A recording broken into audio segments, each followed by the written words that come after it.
What's going on YouTube? Earth Power here with Gorby. Hello, hello. Good to be back after a brief hiatus. Brief hiatus. I missed like an entire season, but We got you. narrating some Duel Masters with my good buddy Earth Power. Yeah, we got you back in the booth, man. It's good to have you.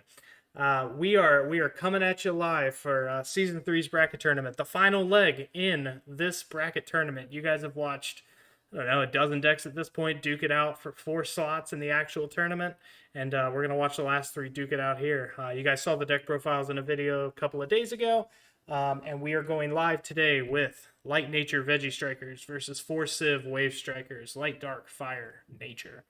And we're gonna hop right into it because this is take, I don't know, maybe a million at this point. You know, this little peek behind the curtain.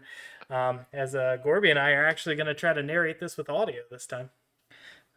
That is going to be an exciting change from when we only had half the audio last time. Yeah, So yeah, awesome. Watch me kudos talk. to you guys out there in YouTube land getting to enjoy a proper video. Yeah. So your thoughts. I've asked you for thoughts now a couple of times. Wave Strikers and the matchup between the two Wave Striker decks. Uh, you, what do you think? Well, I mean, like the Veggie Strikers have they're lower to the ground, which I do think gives them a little bit of an edge. Being lighter on Merly is definitely a bit of a knock against it, but I mean, you know, their wave strikers are turning on your wave strikers, so it's sort of a give and a take. But um, having access to Petrova in particular, I think could be something that is helpful in this matchup. Being able to make your things just that much bigger.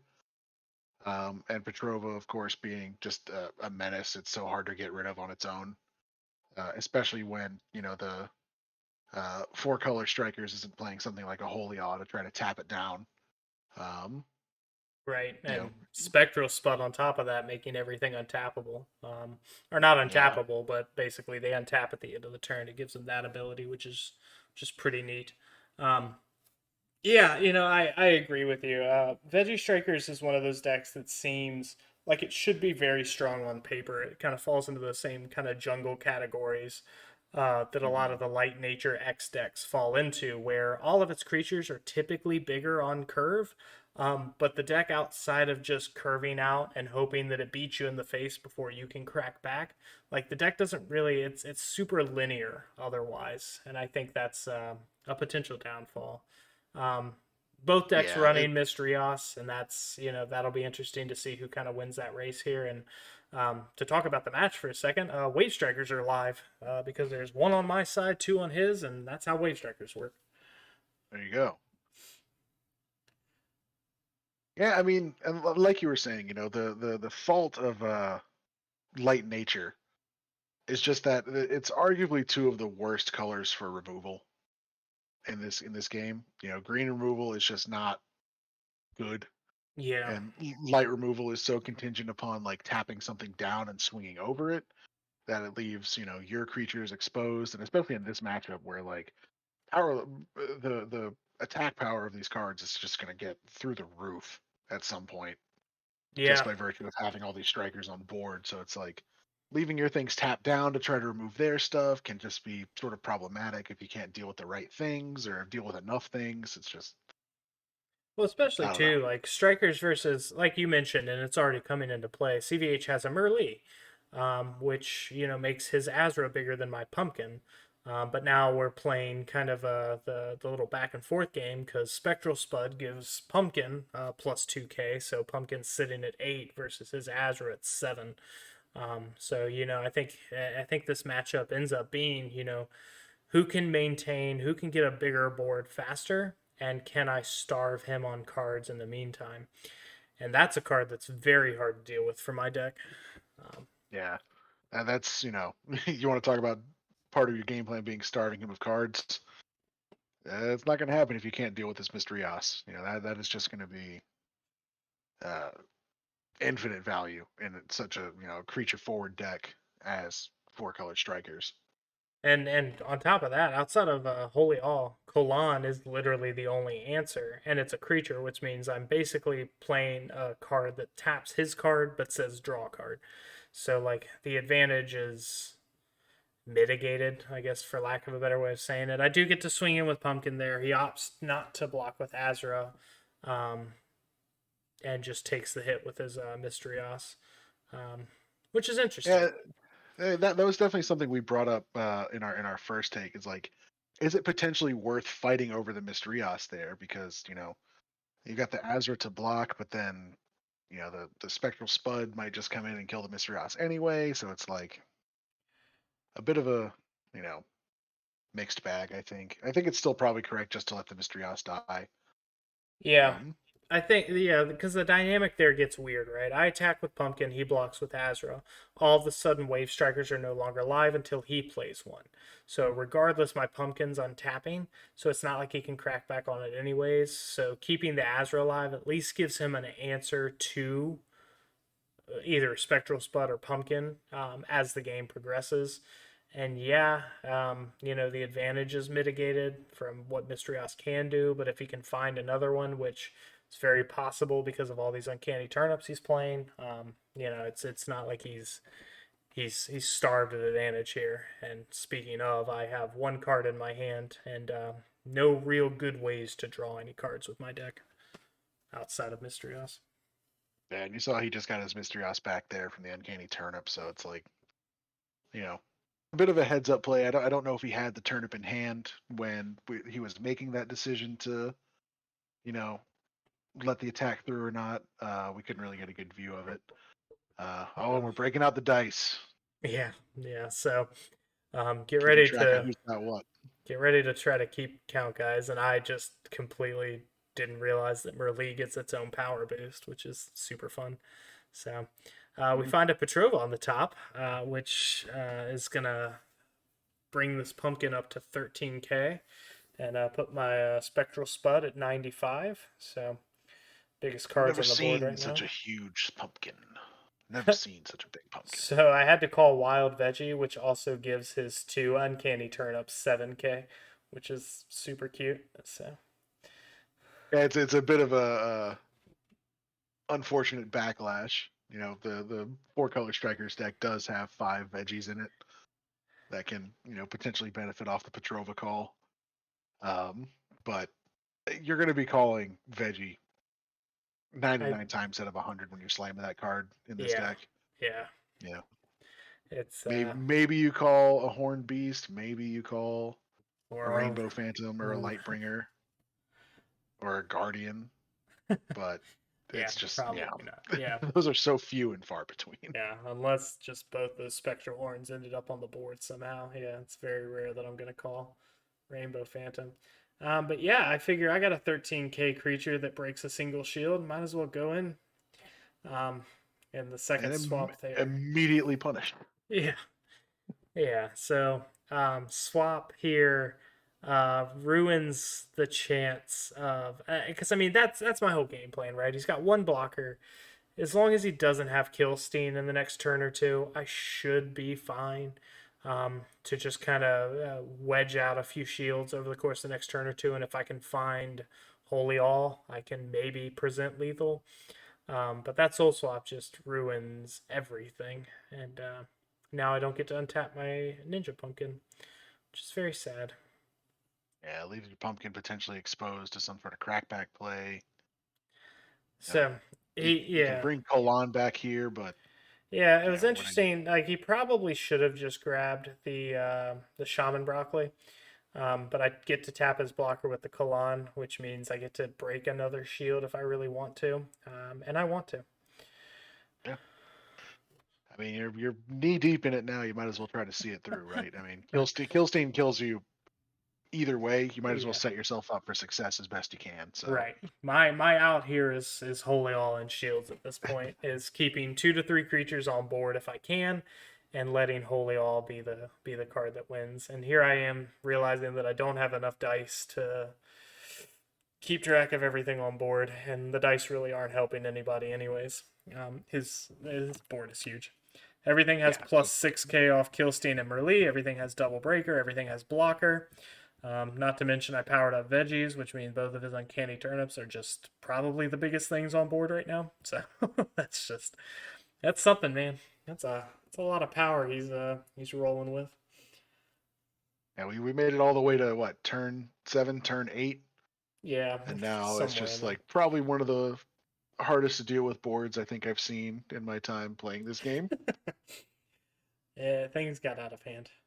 Bronze Arm Yeah. Tribe with 7k is gonna go ahead and just obliterate Kalan. God, that poor Kalan, man. Yeah. So an interesting discussion here.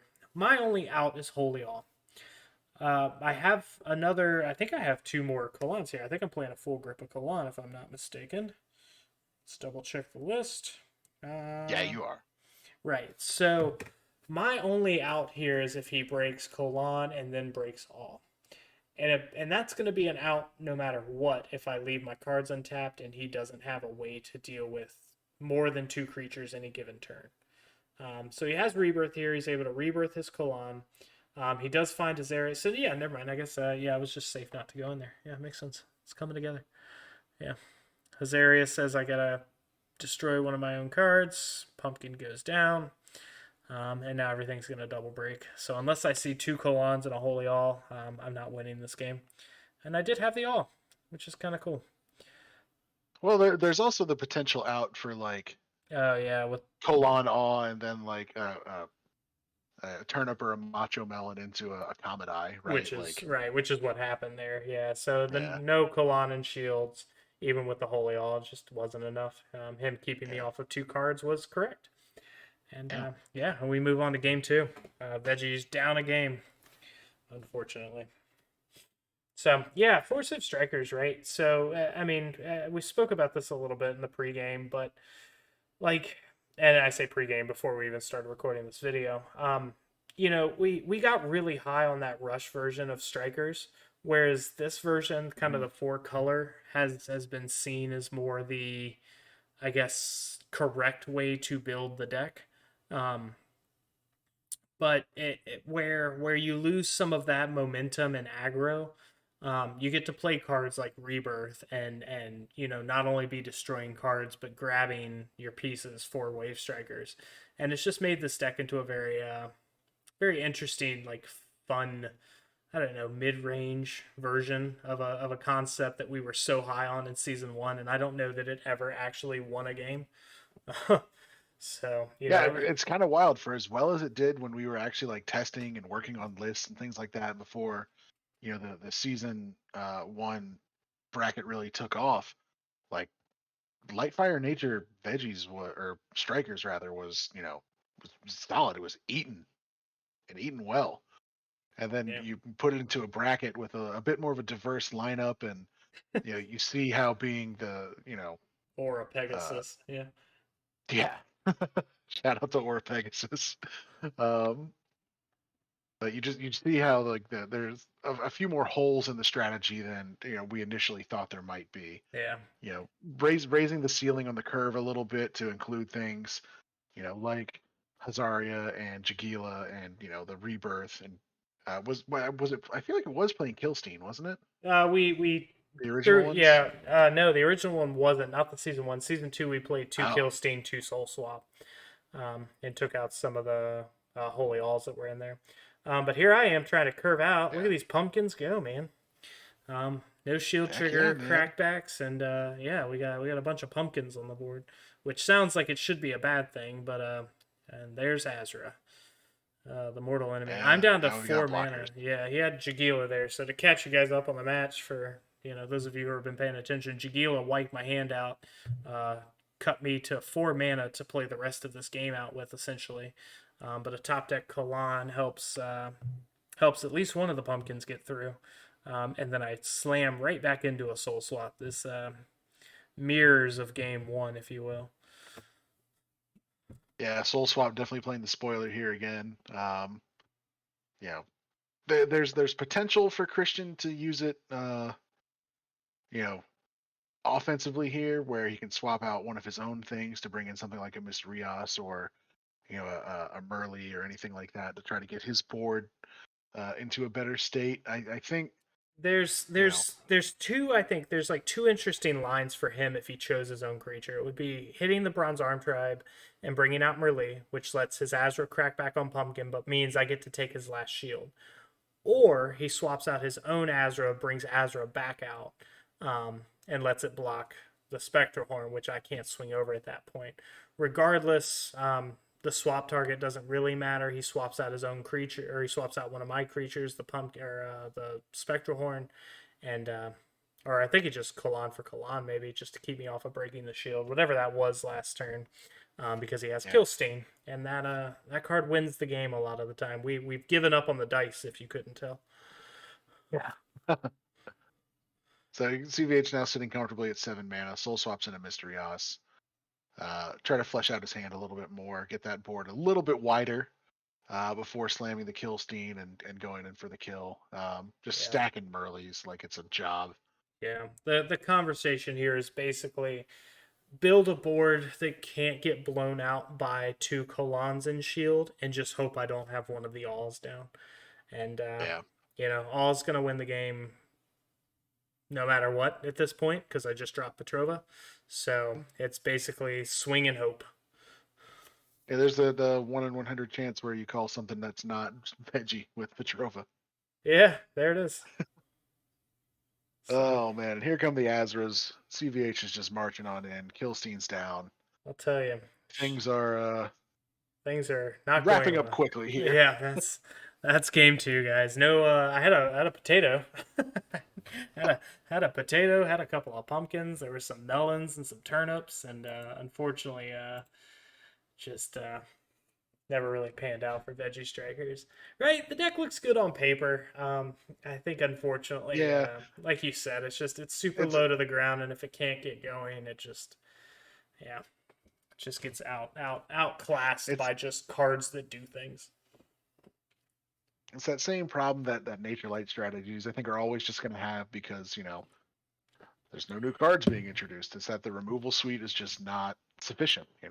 Yeah, You're relying a lot on raw power and tapping things to deal with your opponent's board, and if your opponent can keep pace with that raw power, or even outpace you, like we saw Four Color do, you're just in for a world of hurt. yeah, absolutely, absolutely. So yeah, guys, hope y'all enjoyed. Leave a like, comment down below. Gorby's back for the week. We're gonna go ahead and jump into the gatekeeper match. Stay tuned for that here in the next couple of days. And guys, until next time, Peach. Stay tuned for more Gorby Week. It's like Shark Week, but with me. Terrifying.